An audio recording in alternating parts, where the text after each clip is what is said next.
Hi, I'm Kyle. And I'm Reggie. And this is the Biweekly Binge. The only show that boils your goose and cooks it too. Yes, we are the only show that brings you the news bi-weekly. This is only the pilot, so bear with us. We may experience some turbulence, but don't worry. We have our pilot's licenses. Yes, we do. So, the way things work around here is we're going to have a topic, and we're going to talk about said topic. But before that, we're also going to have local and national news that's significant to us. Not to mention some crazy skits or other segments or guests or anything you might imagine. This week's topic is fall. So, without further ado, let's jump in.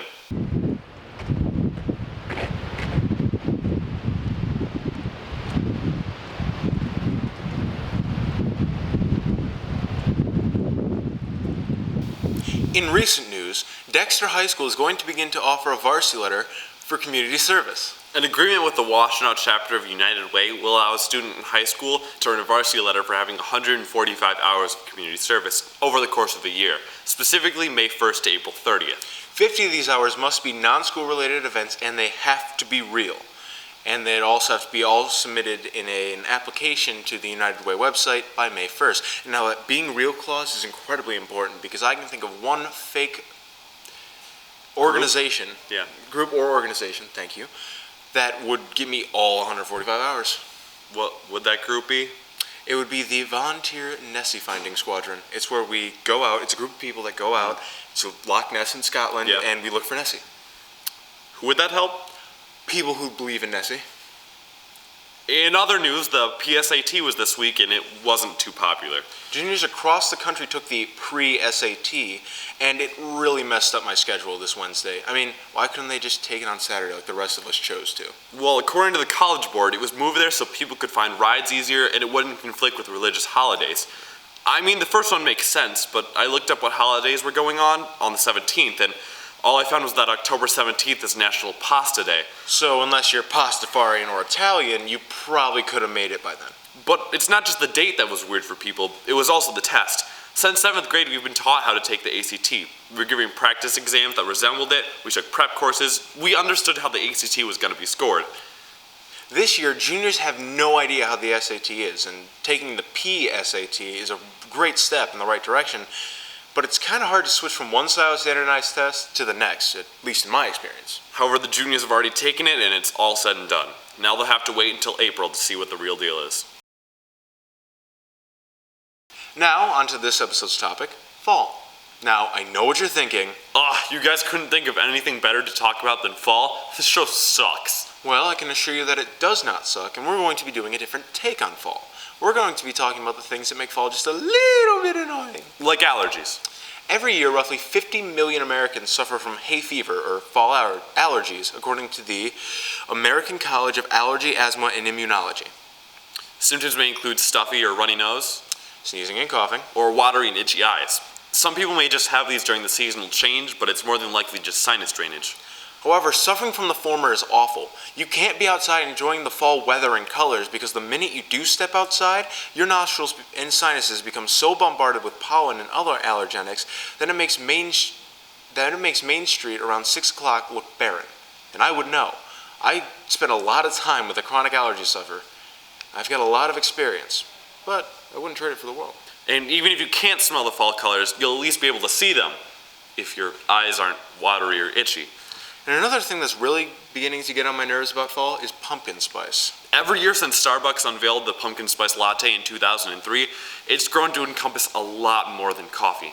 It's now a seasonal marketing gimmick that is amazingly effective. I mean, we've got pumpkin spice lattes, pumpkin spice Oreos, pumpkin spice chocolate, pumpkin spice Pringles, pumpkin spice Eggo, pumpkin spice Country Crock margarine spread, Country Crock English muffins that are a pumpkin spice variety, pumpkin spice everything. We could spend an entire episode just listing products that begin with pumpkin spice. Now, this may seem good for some products, but when my margarine tastes like pumpkin, I have a problem.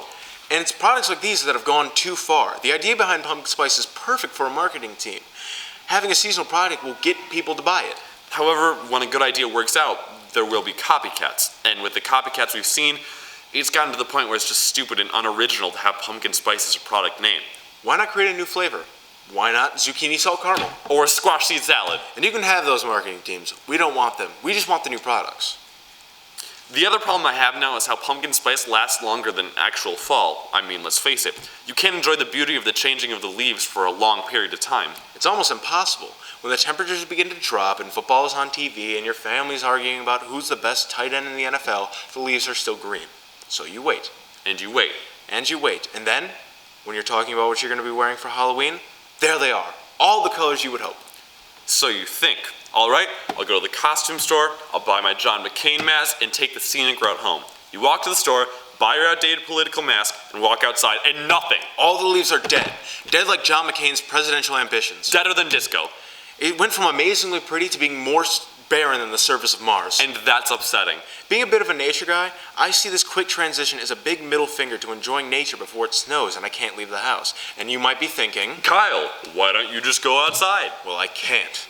I have this fun thing called homework and responsibilities. If only there were a day where I could celebrate all the fall colors. Huh. What about Fall Colors Day? Right! Fall Colors Day! The day we had off in the October of 2012. Now, I don't know why they named a day Fall Colors Day. Probably to give students a break mid-October. It seemed weird at the time. As a freshman, I didn't understand the true beauty of the fall colors. I just saw it as a day off of school. How naive I was. And what's truly heartbreaking is that Fall Colors Day isn't officially recognized by the school. Feeling that we need to spread the word, we took to the streets.